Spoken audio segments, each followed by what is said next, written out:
Hello and welcome back to a new video on Laurel and Charlie Chaplin collectibles. In this video I've just got again a whole random collection of items that I bought over the months back, and I have put them all on my Laurel Chaplin page in photos, but it's nice to be able to just talk through them as well and show in videos. So there's a bit of mixture of Laurel and Chaplin.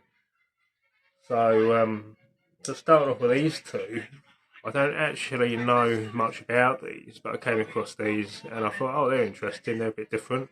But they're just very simple, basic black and white bust heads of both Laurel and they both got a hole in the bottom. There's no markings on them, but they are a little bit different, and I really like them, so I thought, well, that'll be a good part of the collection. But they're made of like a ceramic kind of material. So really nice pieces there. And then I've got this, which I really love. This is actually a really rare find. Now we all know about the basic Laurel and Hardy salt and pepper sets. I have the salt and pepper sets, obviously, and I'm sure there are many other Laurel and Hardy collectors that have those as well. But the difference with this one, it's got this on the back. And again, I'm not 100% sure what this was used for, whether this was like a toothbrush holder or pen and pencil holder, or some sort of holder with the famous Laurel and Hardy salt and pepper basic heads on the front. I do know this is Japan. There's a marking on the bottom there that's obviously made in Japan. So it seems quite old.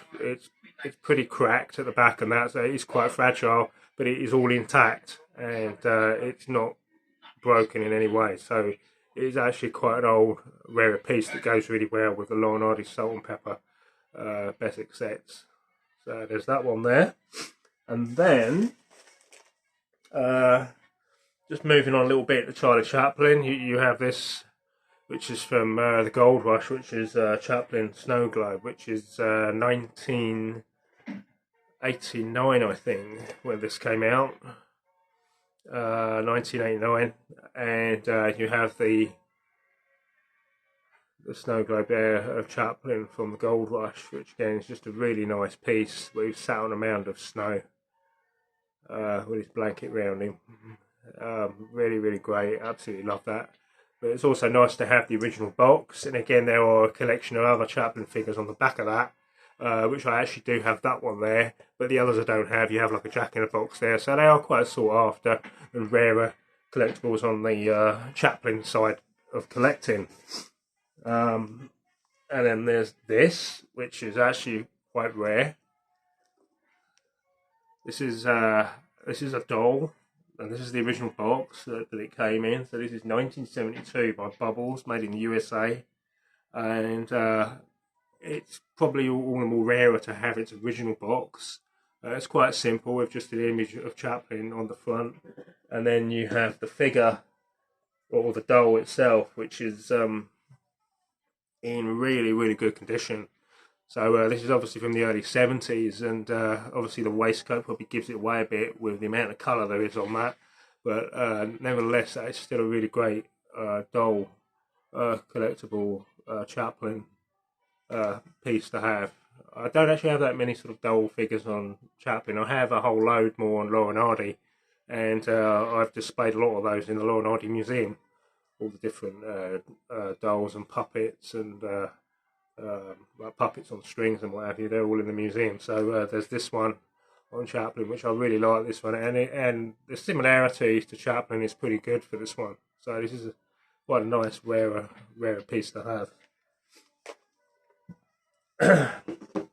Okay, so just moving on from that, I have this, which is obviously this is a Russian doll, which I bought this last year in Alaska when I was away on holiday, and I found this, and it's actually a really nice set of Russian dolls of Charlie Chaplin. I have one on Laurel and Hardy like this, but the one on Chaplin, I have to say, is actually a lot better.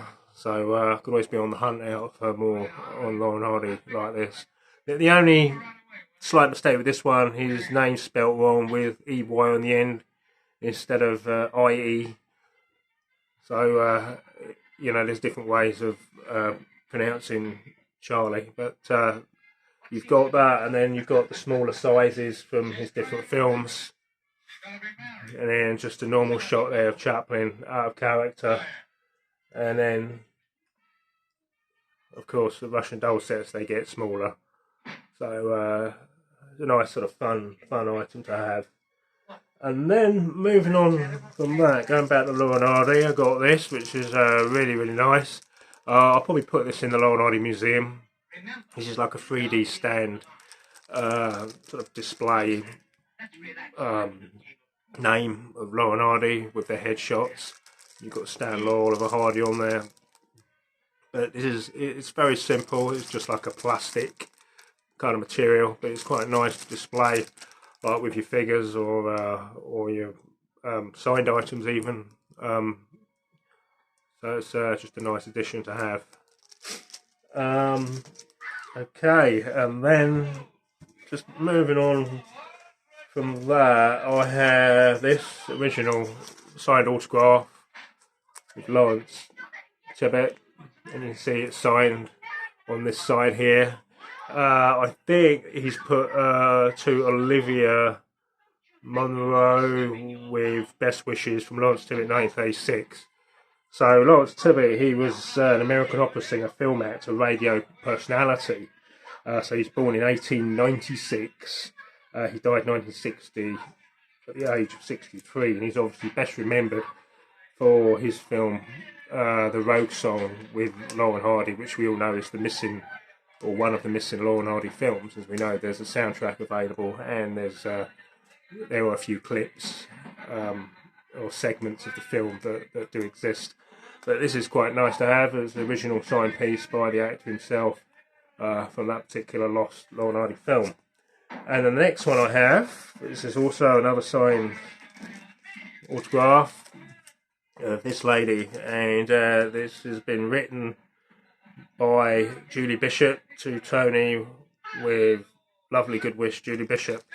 Now Julie Bishop, again, as far as I know, she appeared in 2 Laurel and Hardy films. So she's previously known as Jacqueline Wells. So she's an American film actress, born 1940, and she died 2001, and she was 87. And she's best remembered for her role in Any Old Port as a bride, and also in the Bohemian Girl 1936 as the grown-up Arlene. And you also have in the background, I've got the short Any Old Port playing right now that actually features Jacqueline Wells, which is actually a really funny Laurel and Hardy short. So this is obviously when she's a lot older. The writing is a little bit shaky, so I'm guessing when she was a lot older. I am quite picky with autographs because if they're really shaky, it can be a giveaway that they could be fake, that they've been written very slowly. But with this, it's come from a good source, and I'm happy with it. And I think to me it's absolutely fine. And I have seen other examples with Julie Bishop, and they're all very, very similar. So there we go. So that's that. And then I have this. I just thought about it, and I thought, well, maybe I'll see if I can get a copy of it, or canvas of it, or something like that. And I was able to find this. You're probably wondering, what's this got to do with Laurel and Hardy? But I was able to find this one, which is really nicely framed, of the famous Blue Boy painting. It was seen in Early to Bed, which is signed of Laurel and Hardy, 1928, and also in Wrong Again, 1929, with Laurel and Hardy. So it actually features in 2 Laurel and Hardy films, this painting of the famous Blue Boy. But it's actually really interesting because I looked it all up, and this painting has actually been in quite a lot of films since then, and probably a bit before them and after, over the years. Just off the top of my head, I can remember 1989, Michael Keaton and Jack Nicholson Batman. It was in that film, and also in the later, more newer Joker film, apparently is in that, and I think in Ghostbusters 2 it appears in that. So for some reason this painting is used a lot in a lot of different films, so it's quite fascinating to have this and the connection behind it all. But this is the Thomas Gainsborough's painting of 1770, and no, it's not the original painting, but it's as good as, and there also is a copy of this painting in the Laurel Hardy Museum as well, and I have got ideas maybe to put this one in the museum as well, so I'm not 100% sure yet, but it's a really nice piece to have that's connected to two Laurel Hardy films. So that's everything for this video, and I've been getting a lot of good feedback on my my display at Laurel Hardy Museum, which is absolutely fantastic. I've been getting a lot of good comments, and it gives me a lot of motivation, a lot more inspiration to keep doing more, to do more videos, and also to keep changing the display round at the museum, and also that encourages people to go in there, see the collection, but also to see all the other original stuff in the museum as well, as in costumes and all the other signed items, etc., that they have there, and it's just really, really great. So thanks for watching this video, and look out for the next one soon, and happy collecting. Bye for now.